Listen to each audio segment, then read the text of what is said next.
Hey guys, Jason here. In today's video, I'm gonna review Jurassic World Dominion. I know this is 2 months late, but technically I already reviewed this on TikTok, but some of you asked me to review the movie here because A, you don't have a TikTok, or B, you have no intention on using TikTok. And if you pick the latter, then honestly, I don't blame you, because TikTok is backwards sometimes. Like, I could be making a video that gives someone a shout out, and then it violates community guidelines.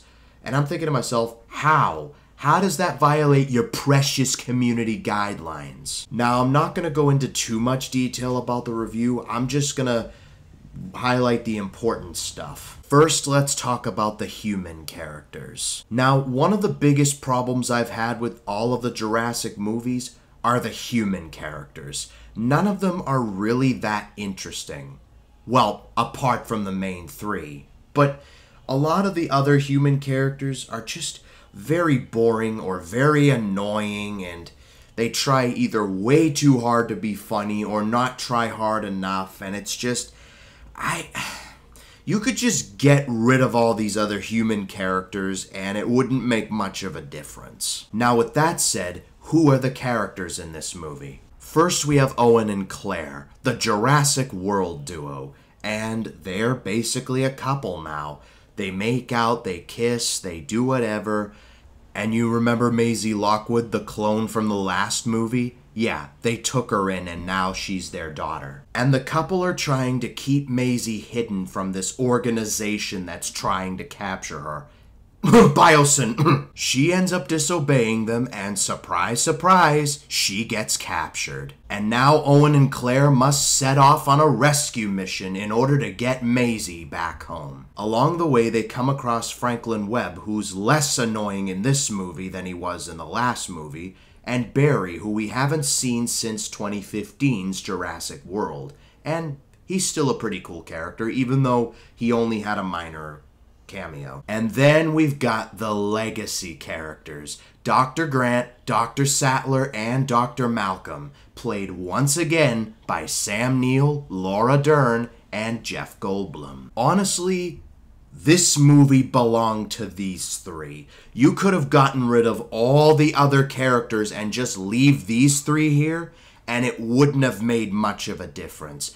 The chemistry the three had was just genuine and wholesome, especially with Dr. Grant and Dr. Sattler. Oh, and spoiler alert, even though it's been 2 months, and everyone's pretty much seen it at this point, Ellie and Alan end up getting back together. And this is huge, because this is the first time the three of them are together since 1993. Because in The Lost World, we had Dr. Malcolm, who was pretty much by himself in that movie, and he made a minor cameo in Fallen Kingdom, but that was about it.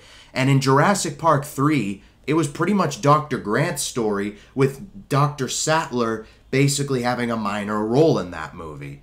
So it was a big deal seeing the three of them together for the first time since Jurassic Park. It was pretty wholesome. Hold on, we have 2 more returning characters, Dr. Wu and Louis Dodgson. Dr. Wu returns in this movie, but in a more redeeming role, as in he ends up redeeming himself in the end, and ends up going with the others off the Biosyn Sanctuary. Then you've got Louis Dodgson. You know, the character that made a minor cameo in Jurassic Park as a meme, and now he's basically the main antagonist on some Bill Gates or Steve Jobs level crap. As for new characters, you've got Kayla Watts and Ramsey Cole, who, in my opinion, are pretty pointless. You could have just gotten rid of them and it wouldn't have made much of a difference. At least Kayla isn't as annoying as the other chick. Zyla Rodriguez! And you've also got other characters like that Malta chick and the poacher that had something against Owen for some reason, but nobody really cares about them. They're pointless. But now with the humans out of the way, let's talk about the dinosaurs. In the film, there are 5 dinosaurs that play a major role. T-Rex, Velociraptor, the Rhizinosaurus, Dilophosaurus, and of course, Giganotosaurus. The reason I only say 5 is because the Atrociraptors weren't given as much screen time as they were promoted. I swear, every time I saw promotion for Jurassic World Dominion, the Atrociraptors would make the cover more than the Giga would. And how they got so little screen time, I have no idea. It would have been really epic and really cool if we had at least Ghost or something, like survive the Malta incident and just fight Blue towards the end. That would have been really epic. But no, the Atrociraptors end up getting killed off within 15 minutes of the movie. And speaking of Blue, do you remember in Jurassic World how she teamed up with Rexy to bring down the Indominus Rex? And in Fallen Kingdom how she took on the Indoraptor by herself?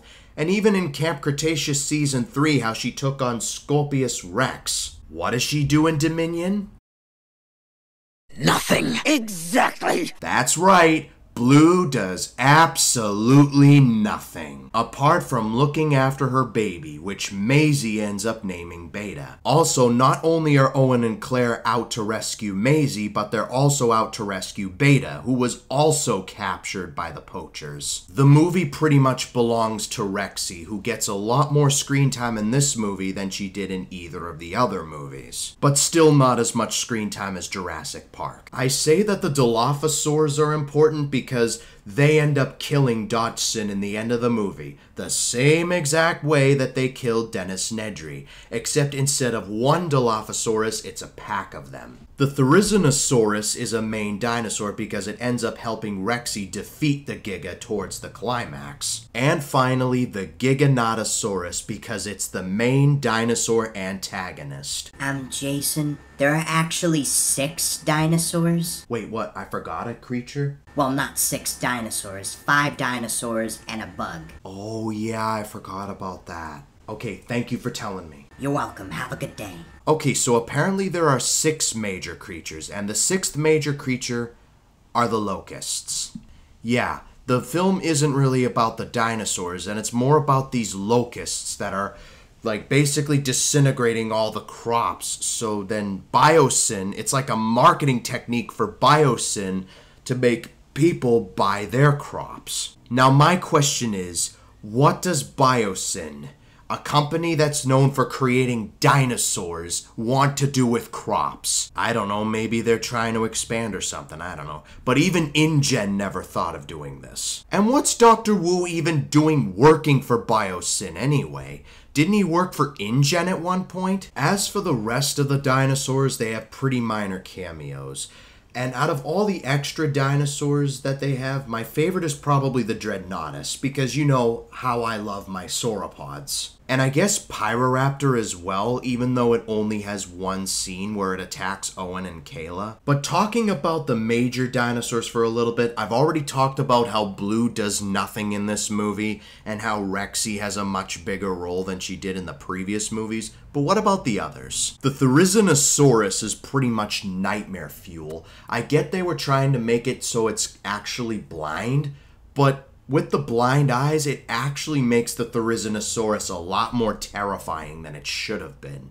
I actually had nightmares about this creature after I saw Dominion. That's how terrifying it was. As for the Dilophosaurs, nothing has really changed about them apart from a few color patterns, but I preferred the one from Jurassic Park over Dominion. As for the Giganotosaurus, it's not portrayed like the other dinosaur villains in the previous movies. You know how the Indominus Rex from Jurassic World and the Indoraptor from Fallen Kingdom are portrayed as these threats that should be eliminated? Hell, even the Scorpius Rex from the 3rd season of Camp Cretaceous was portrayed as a threat. Well, the Giganotosaurus in this movie is portrayed more as a realistic animal that's just trying to survive. And in turn, it's the only villain that I genuinely feel sorry for. Hell, I would say the locusts are a much bigger threat in this movie than the Giga. That's something about this movie that really... If a bug, a literal bug, is a bigger threat than a giant 8-ton dinosaur, then there's something wrong with your movie. I'm sorry. But the biggest problem with this movie is definitely the climax. I won't go into too much detail about it because I've already talked about it in 2 previous videos, but here's how it basically goes. The T-Rex and the Giga duke it out, right? Kind of like in Jurassic World. The Giga ends up overpowering the T-Rex. Then the Therizinosaur shows up and basically distracts the Giga long enough for the T-Rex to get up. And the 3 end up duking it out. And by that, I mean the T-Rex pushes the Giga into the Therizinosaur's claws, killing it. Wow.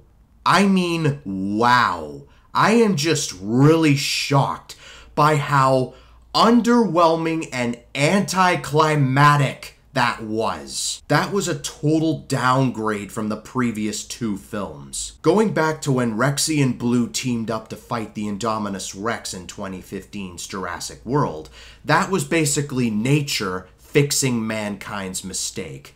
Fallen Kingdom was the same way with Blue and the Indoraptor, and so was Camp Cretaceous Season 3 with Blue and the Scorpius Rex. But in Dominion, the Giga did absolutely nothing wrong, and it was just gained up on by 2 other apexes. All it was doing was trying to survive, and it made Rexy look less like a hero and more like a school bully. And as for the locusts, that was just a little too much. You could have just gotten rid of the locusts and made it just about the dinosaurs, and that's it.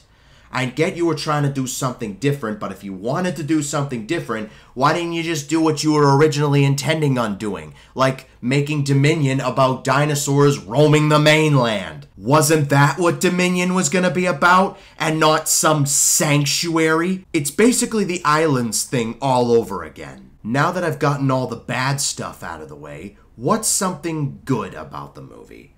I would have to say maybe the variety of dinosaurs was pretty good because there was a wide selection of them.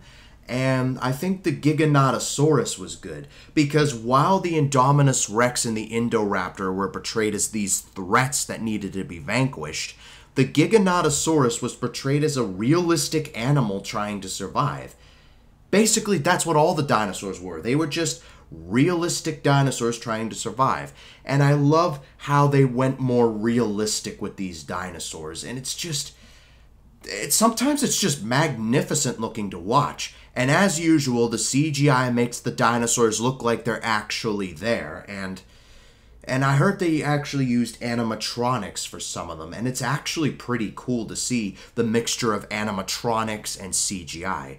And as always, the cinematography is absolutely gorgeous. I love the cinematography from the snow biome area to the jungles and all that stuff. I just loved seeing that. And all the extras where all the dinosaurs roam the mainland, and it's just amazing to see. The black market was like this dark, gloomy place that I absolutely love. And you got the Biosyn Sanctuary, which is absolutely stunning to look at, I'm gotta admit. But yeah, I just love how realistic the behavior of the dinosaurs were in this movie compared to the previous 2 movies. It's just, why can't we have more movies like this, where it's just dinosaurs doing dinosaur things? I bet the movies would be a lot more interesting if the dinosaurs were treated as realistic animals rather than savage monsters. Overall, I give this movie a 7.5 out of 10. It's definitely a huge improvement from the bad cringiness of Jurassic World Fallen Kingdom, but it's not quite as good as Jurassic Park or any of the other movies. But that's just me, though. But yeah, that's gonna have to do it for this review. If you enjoyed it, be sure to leave a like and subscribe for more. It would really help out a ton. And until next time, I'll see you guys in the next video. So long!